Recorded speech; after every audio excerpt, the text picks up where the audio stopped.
This video is all about studying from Bridgman's Complete Guide to Drawing from Life. It's a continuation of my last video, how to get started learning how to draw comics. I consider this stage of learning to be the most important, and this is also the stage where I've seen many people quit. It's time consuming, it's a commitment, and while there are no shortcuts, studying at this stage properly is really the best shortcut you can get to developing your constructive figure drawing.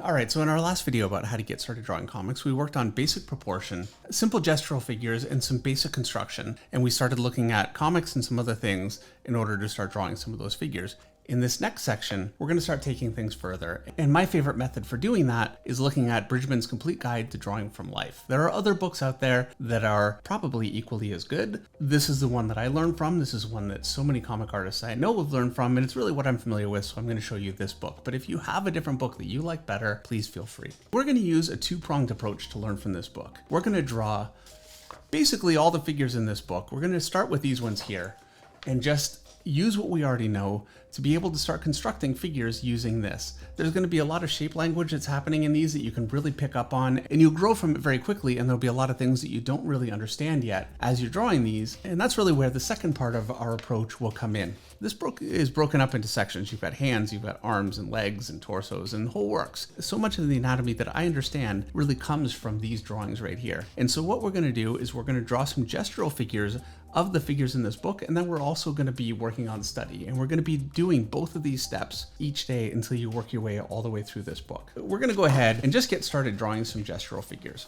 And now I'm skipping ahead in the book just a little bit because I wanted to work on a figure that's on this side of the page in the book, because then I can show you my drawing alongside what I'm looking at. But I'd recommend you draw everything in the book. Now, for me to just draw this figure would be incredibly difficult if I don't really know what I'm doing, and that's kind of where we are right now. And if I just start trying to draw, I'm going to start maybe with his shoulder, and I'm going to draw that shape here, and then go down into the arm, and I've got another line here, and down into his forearm, and I can get a decent result, but this is really not the way you want to approach drawing, and it's something that I don't think is really covered very well in the book, and this is why we started the way that we did in the first video. So I'm going to go ahead and erase this, and we're going to do this following the same rules that we used in the first video. So I'm going to go ahead and draw a chest shape. That's going to be here, just simple gestural drawings. There's going to be the cutouts for my arms. My clavicle is going to go just about here. I'm going very loose and very easy. I don't want to get bogged down drawing any kind of detail, anything accurate. I can just throw stuff down and then I can mold it, basically like clay. So my head kind of looks like it's just about here. Let's just get that roughed in for now. That'll be fine.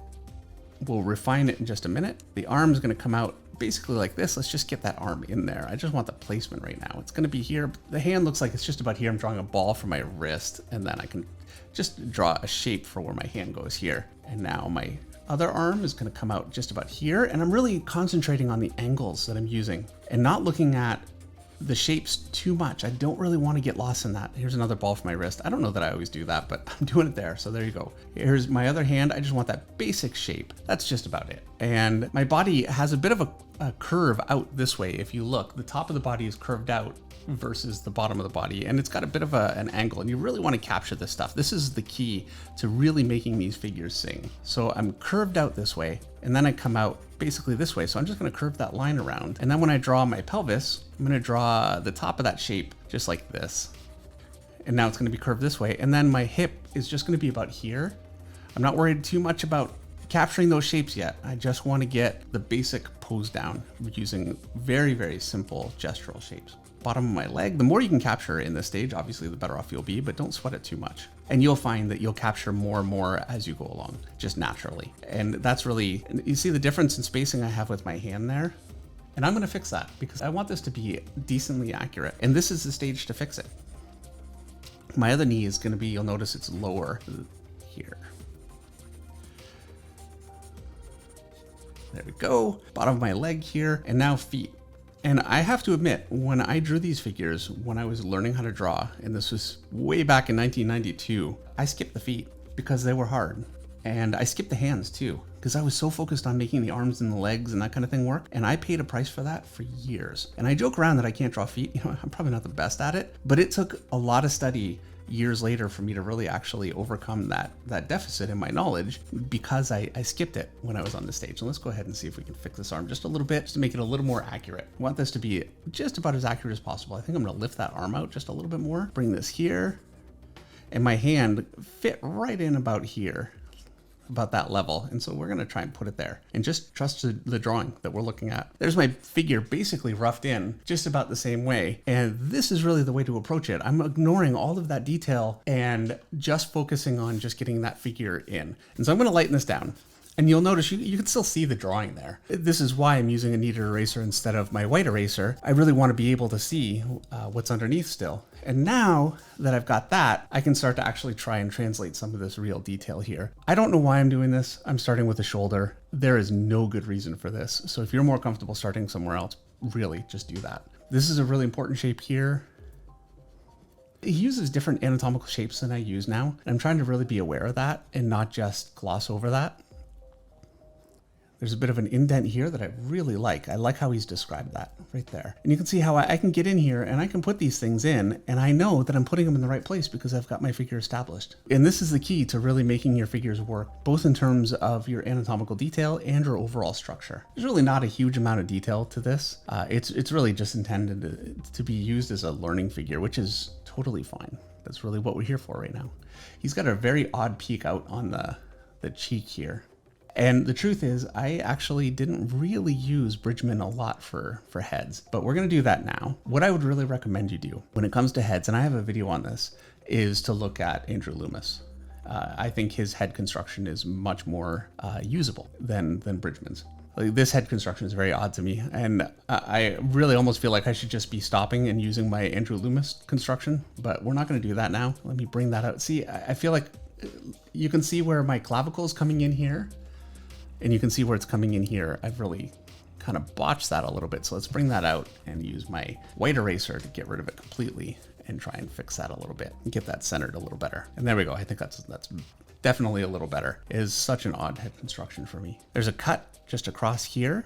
I think works really well, and it anatomically works really well, which you will see in just a minute. We're going to be working on some of this stuff. Just looking at this and seeing that line there, if you don't understand really the anatomy underlying it, these things can start to seem like arbitrary decisions. But the more underlying anatomy you understand, the more useful this will start to be. And following the shape down here, there's a curve out for a muscle here.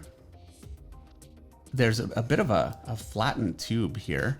I think that works really well, and I still use to this day. When it comes to arms, when it comes to especially some things like legs, Bridgman is still, for me, my biggest influence. His thumb there is kind of getting lost in the drawing. We'll just kind of get it in there. Something that I really like to do to define my bicep is draw in this line right here, just like that. And you can see it really defines a plane here. Well, you can see where I've gotten that. He's got that defined here, and he does that very, very often, and I find it's very, very useful for me. We're going to draw in our lat. We've got our trunk connecting in. He's got a really interesting shape in there. I really like how he's got that described. Just like that. And we're going to trust our underdrawing to make sure that we have everything basically in the right place. And so I can focus on the shapes. I have a feeling the original drawing for this had quite a bit more detail and it got lost kind of in translation. This looks like a photocopy of a photocopy here, but it's enough for us to go from. These are very old drawings, by the way. Bridgman was a teacher, I want to say in New York. You know what? I don't know his biography. I'm not going to make stuff up, but he worked a long, long time ago. And I've already got my knee defined here, at least in terms of my simple underdrawing. So I know where that goes, and that means I know that that's going to connect right in there. That's going to connect right about here to about the level of the kneecap. Here's got his kneecap in, the lower kneecap, kind of an interesting shape in here. And I'm just not worrying too much about my knowledge about what all these things are right now. I'm just starting to draw them, and you'll actually internalize these as you go. Not right away. It takes a bit, but this is the only way to do it. Obviously, you really need to develop an understanding of what's underlying, which is what we're going to do in just a moment. And you can see I'm really kind of taking my time with this. I could do this much, much faster and get less from the underlying drawing, but this is really working for me right now.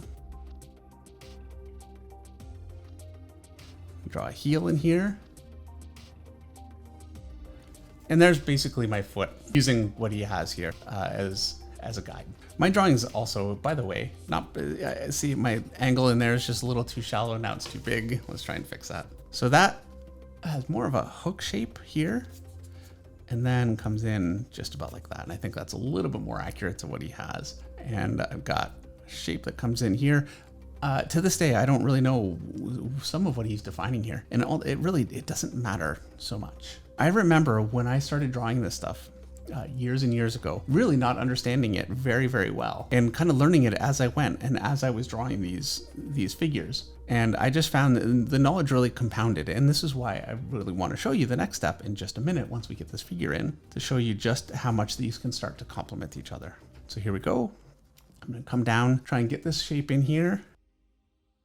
And really bear in mind, this foot construction is really, really powerful. You'll see a lot of comic artists still to this day, really, their foot construction is very similar to this. And I would kind of venture that it's very influenced by Bridgman. So there's my other foot. And he's got some anatomy going on in that toe that I'm losing. Let's try and get that in just a little bit there. We got the other arm to get in there. There's my deltoid. I love how he defines his biceps. It's very good. The forearm connection here is so nicely defined. And you'll find that all throughout Bridgman's drawings. He really defines his connections incredibly well. And it's so essential to drawing good figures on your own, to learn those connections or your own variations of them as you go along. And I love how he's using really nice hard forms. Nothing's really wishy-washy or overly curvy. That's something that I really think that you can get from Hogarth. His drawings are really, really curvy and exaggerated. And to me, I think it's a very poor resource, just being honest. I don't like it at all. There are incredible artists that have based so much of what they do on his work, and they do beautiful stuff. So it's not for me to say that it's not good. For me, it wasn't good. I like this much more hard shapes and clearly defined edges. All right, and so we've got a figure drawn in from this book, and this is really the way that we're gonna do it. This is a very thick book. How many pages does this thing have? There are a good 350 pages of illustrations in here. So going through and drawing each one of these figures, this is a time-consuming exercise. It's not something you're gonna do quickly, but you'll find as you do this, you'll get better and better and better at it. It'll make you a very different artist within the course of just a few months. And so from here, I'm gonna skip ahead a little bit, but I really do recommend that you don't. There's so many figures that I'm skipping past that I really recommend that you draw. The more of these that you do, the better you'll get. Just the construction of that hand is absolutely incredible. But we're going to go ahead and show you another aspect of the book. And so here we are. We've already drawn a few figures in the way that I've shown you just a minute ago, and we're going to start working on arms. I'm going to go ahead and skip some of this. I have to admit, I don't really find drawing the skeleton that useful for me, but it may be for you. And he has a really interesting way of simplifying the skeleton into mechanical parts that are much easier to think about and draw. So that's something you could start with, but what I really want to focus on here, I'm going to keep skipping until we start getting into some of the underlying anatomy. And here we go. This arm right here is going to be our starting point. And this is where we're going to start learning how to actually put our anatomy together. And I find this so much more useful than most anatomy books, where you'll get all the muscles in essentially the right place, but the actual shapes of them can really leave a lot to be desired. This is a stylized anatomy, simplified down into planes, and also just drawn in a really volumetric and appealing way. So I'm going to go ahead and start with this arm here. I like it because I can see all of the anatomy all the way through. He's actually drawn the bone up in here as opposed to drawing the muscle covering. I'm going to cover it with muscle. And so I'm going to go ahead and do the same thing again. I'm going to draw my arm, and here it is. Here's my upper arm. I want to make sure to get the angle just about right. I'm curving this way. He's actually curving this way. So let's just fix that. Look at that. My whole upper arm fixed just with a simple redirection of a line. And that's why we do it this way. My upper arm is going to end just about here. My lower arm is going to be here, wider on the top, comes out to the bottom, and my hand is just going to be, let's just draw it as just a simple block shape, just to make sure that we've got everything where we basically want it. And there we go. There's my basic arm kind of roughed in. I'm going to go ahead and lighten this down. And now we're going to start working with some of the shapes that he's using. I'm still going to go actually fairly loose with this, because I don't want to get caught when I'm trying to learn anatomy in just starting to draw really slowly, making sure everything works. So I'm going to go ahead and just sketch in these shapes. The shoulder's going to kind of come up here. I'm going to leave it like that just for now. My bicep is going to come here. It peaks just about here. And my tricep, and there's a connection here. This muscle here connects into a muscle right here that goes all the way up and then comes to a point just about here. And so I'm really trying to focus as much as I can on how these muscles connect.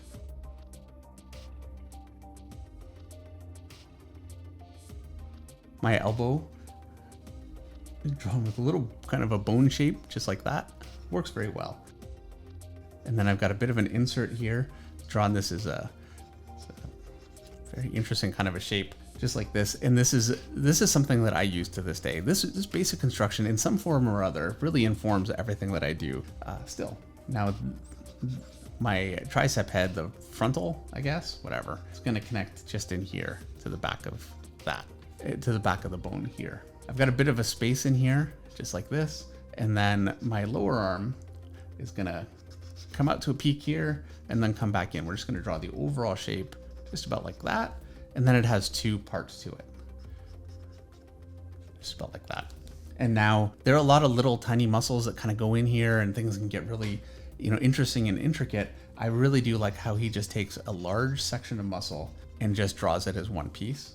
He actually has it splitting here. And it's important to know when you're learning from a book like this that a muscle can't do this. Any muscle has a connection, and then a connection on both ends, a tendon, and then the muscle. And when that contracts, those points come together or come apart. So what he's doing is he's drawing where the tendons come out and then just drawing the massive muscles here as just one group, which I think is very, very useful.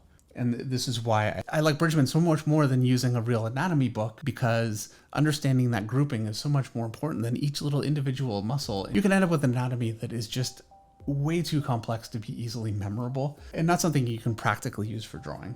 Back of the arm, there's a bone that kind of comes out here. It's got some interesting kind of shapes laid in here. And there's a little bit of a peak here. The thumb, and this is the part, and my hand, by the way, too big, I think. Probably. I might have to adjust it. It is too big. This gets actually really difficult. And I certainly found this difficult when I was trying to learn, which is why I was skipping hands, because they were hard, trying to get this stuff all kind of working together. It's so easy to get lost in the shapes. And this is why I really recommend as much as possible that you don't do what I did and work through this stuff. That thumb was just way too big and it was throwing my whole hand quite a bit. So let's bring the shape up here. And that's gonna work much better. And I'm gonna go ahead and finish out my shoulder. I wanna point out that there are pieces missing in his anatomy, and he's trying to show connections, the way these muscles connect up in here, and here he's got it. But because he's not finishing out the shoulder, I actually struggled with how to finish this back shoulder piece for quite a while. And it was a bit of a missing piece in my anatomy. When at rest, your deltoid really cuts right across, just like this, pretty far. And that's something I really wasn't doing well because it was just a missing piece in the anatomy that I was looking at. So you always want to bear in mind that you get so much out of this, but you need to look at multiple sources. We're not going to worry about that right now, and you shouldn't either. What we're worrying about right now is Bridgman, and we're going to do that until we've really mastered this whole book. And there it is. I can decide that now it's time to go ahead and keep running through the Bridgman book and start drawing all of these different shapes. Start drawing this stuff here, and you can see the same kind of muscle connections coming through here. And he's got quite a few drawings. They're very, very good, but that's not what I think you should do right now. What I think you should do right now is really get to know this arm right here. And so the next step, once you have this arm established, is to just go ahead and do it again.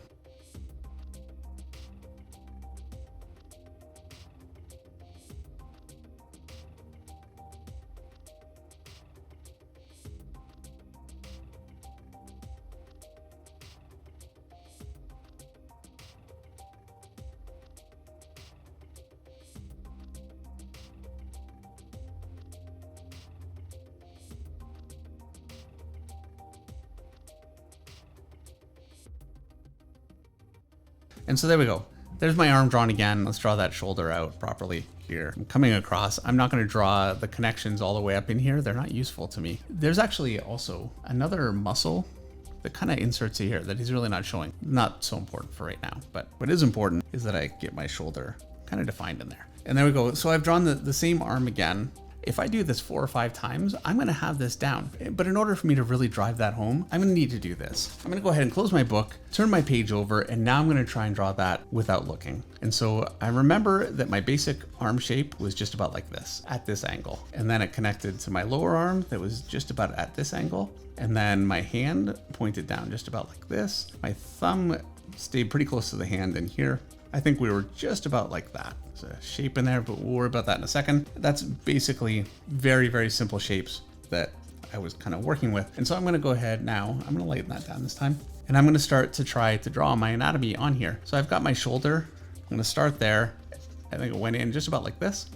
Connected in here. I've got my bicep just about here. My tricep, there's actually another muscle in here, and I'm going to go ahead and define that in because it connects into where my shoulder connects here. It came in just about here, and then my tricep came just along that muscle, just about like this. And this leads me to my elbow, kind of a shape like this. And this muscle connects up along the side of it. And I feel like I'm too close in here. Let me go ahead and erase that. Had a bit of a shape in here. And I'm just trying to, from memory, work through what I had going on in my drawing. I had an interesting kind of a shape cutting in like this. And then there was that shape continues up into here. Let's see, I'm already forgetting. And I've got this muscle coming in here. It's really two muscles and connected just about like this. And then I had this large mass here that he had kind of separated out just like this. A peak here. I had my the bone in the back of the hand and the arm just about here. He had a really short distance between this muscle and this one, and I don't seem to ever be hitting that for some reason. So I'm gonna have to look at that a little bit closer to see where I'm kind of coming off. But for now, that'll be fine.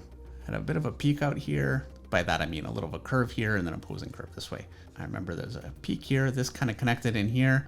This is a bit of a skin fold here that he had defined. This, by the way, connected here, and there's another muscle that connected just up in like that. And then the back of the hand drawn like this. And let me finish my thumb. There we go. And so there's my arm. I just drew that on my own from memory from what I was, by the way, I remember there was a bit of a cutout here. So that's my best attempt at drawing the arm that I just drew without looking at anything and seeing what I could do on my own. And this is a really important thing because while this may not be perfect, and we'll look in a second, this is mine now. I have learned this well enough to draw this on my own. I'm not looking at anything. I've made this part of my own knowledge. You will have to reinforce this. This is not just gonna happen right away. You'll have to do this a few more times. Go through that progression, draw it directly from the book, draw it on your own, draw it from the book, draw it on your own. You do that a few times and this will be yours forever. And then you move on to the next angle. And this is how you really learn your anatomy in a useful way. So let's go ahead and look at our book. So here's my initial reference, and this is where I need to go through the arm that I just drew and see just how much I lost. And by drawing this arm again, looking at the reference, and then going through and drawing it on my own, and doing that a couple of times, you'll get very, very close to what was drawn in the original right here. And that is something that you will ultimately remember forever. And so when you look at life, or if you look at other comic artists, you'll have an understanding of the underlying muscles in a workable way. So you can understand the choices that artists have made, or what's really underlying the photo reference that you're looking at. And so now we're gonna go ahead and we're gonna do a study of the leg. We're gonna do it the same way that we did the arm. By the way, it should be noted, the amount of incredible, valuable information that I've just completely glossed over and skipped is enormous. And you really need to go through these steps for all of these drawings. This section on arms here showing how the upper arm connects to the forearm and all the muscles fit together is incredibly important. It makes such a big difference. This was a huge game changer for me in drawing my arms. That he's got this mass here that we've already drawn and we're now familiar with. This elbow construction that we're already very familiar with. He simplified it just a little bit more here. The big mass of muscle here is always very consistent in all his drawings. And so it's a real landmark that you can use for you to mass your shapes in and have a simple shape language for you to be able to get all of your anatomy working in a really appealing way. I feel like I've said that a couple of times, but there you go. That said though, we're gonna go ahead and skip to the leg. And so here we go. I'm gonna go ahead and draw the upper part of my leg. Just like this is about the shape that he's got. So I'm gonna kind of mimic that with my underdrawing. Might as well make it easier for myself. His knee is gonna come out here. Let's just draw a really simple shape for that. And then the lower leg is shaped just about like this. It doesn't need to be perfect right now. We're just kind of getting this masked in. Bottom of the leg is gonna be here, and then my foot is gonna come out here. And so there's my leg basically just drawn in. I'm gonna go ahead and lighten this down and we can start to work on getting some of those muscles drawn in. And so I'm gonna start with the kneecap. It's gonna be just about here. I think I made it too big. Let's size that down just a little bit. And again, keep going loose right now, especially when you're really learning these shapes. You don't want to be fighting them too much. I'm coming up at about a bit of an angle like this, and I've got a long tendon that's gonna wrap, it's gonna connect just about here. It's gonna wrap around and then connect just in here. And I've got some bone kind of working in here. The kneecap sits on top of the kneecap kind of floats just on top here. Now I've got this muscle, and you can see I've got my placement for it perfectly defined here. It just goes right in here, connects up to here. So let's bring it here, and there we go. This muscle, I'm going to continue up. Unfortunately, he didn't really show any of the connection up in through here. And there is a little bit more to kind of be learned, but we're not trying to learn everything at once. What we're trying to do is internalize bit by bit the overall anatomy in a really useful way. I'm already off of my initial drawing here. You'll notice he's much wider. And that's a failing of my initial sketch, but it's important to point out that if I had started with this and tried to really go in detail, I would end up with a leg that is proportionally incredibly different from what he has. Because I used it just as a simple basic underdrawing, I can go ahead and alter it as I need to, as I put these in. And the more I draw this leg, the more cohesive each step will become. This tendon follows along. There's a bit of a gap here, looks like, and there's some kind of connects to the bone here. And then there's a bit of a bump out here. And you'll notice there are numbers here. I could find out what that bump out is just by looking. And it is the I don't care. I just don't care. It's a bit of a muscle plate here. Looks like this muscle comes out here. And then there's tendons that connect down this way. And this tendon comes down like, let's go ahead and erase this and clean this up just a little bit. So it's going to connect down just like this. I have already lost a little bit here. Let's go ahead and fix that. Lost some of my shape in here. And again, I'm going to have to go ahead. And this is why I'm just being really quick and loose with this too, because it makes it easy for me to just go ahead and just make those changes. My ankle, going to connect in just about here. There's a muscle right in here. And then this bone, it's going to come down. There's a top of the foot kind of a thing going on there. And then there's a bit of a bump out here. And to really know what's going on here, we need to look at the anatomy of the inside of the leg, but we're really not worried about that right now. What's important for us to know is that it's there.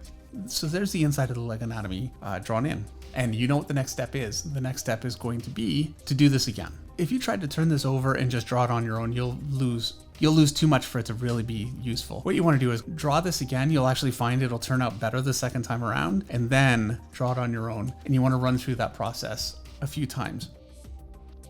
Bridgman's book has so much in it that it's not possible for me to cover it all in a video, or even really do anything more than just scratch the surface, which is what I've done here. Every one of his little figures has something else to teach, and you'll get so much from exploring the nuances in his drawing. And maybe most importantly, this is a way for you to develop an artistic anatomy, something that works in an illustrated style without being overly influenced by any contemporary artists. Those kind of influences you can and will always bring in later. In this figure, I love the sense of weight and groundedness that it has through the legs, the motion up into the arm. It's just a very, very powerful figure. And so I'm going through the same process that I went through before, drawing in a simple sketch and then tightening up the anatomy on top of what I had already drawn, trying to capture as much as I can from the original. I'm going to do another one here. This is a much more stylized figure. It's very, very blocky. And I do want to try and capture that because I want to experiment with the shape that he's using as much as I can. And so I'm drawing these shapes as blocks the way that he has. I've kind of extended the arms out just a little bit just to try and get maybe a little bit more out of it and see if I can continue kind of in the style that he's using. The hips really threw me. They're drawn in a way that I would never approach something. It angled in a way that I would never try, but it was very interesting, and I think I got something from it. And maybe these kinds of drawings will be useful for some of you that have trouble drawing the hips. It's a really novel approach. In this last drawing, I decided to draw the legs from behind and the reference from the right. And when I did my initial block in, I wasn't really looking closely enough at the reference, and my legs ended up being actually quite a bit wider than what you can see in the reference picture. And so I had to go ahead and erase that out and just bring that leg way in, much closer in than I really would have ever felt comfortable, and then rearrange the hips and make the legs work much more like the original reference. And that's where it's great to, again, draw nice and loosely, get that thing roughed in, and then make any changes that you need to make broadly, like I just did right there. Adjusting the knee, adjusting a few things as I go, and just trying to capture as much of his initial drawing as I could. The more of these you do, I keep saying it, but it's true, the better you'll get, the more comfortable you'll get, and the faster you'll be, and the more you'll get out of it. I really hope that you'll give Bridgman a try, and I hope you'll draw everything in the book. I got so much out of it. I know so many other artists that have done the same, and you will come out of it a very different artist than you went in. Thank you so much for watching, and I will see you all in the next video.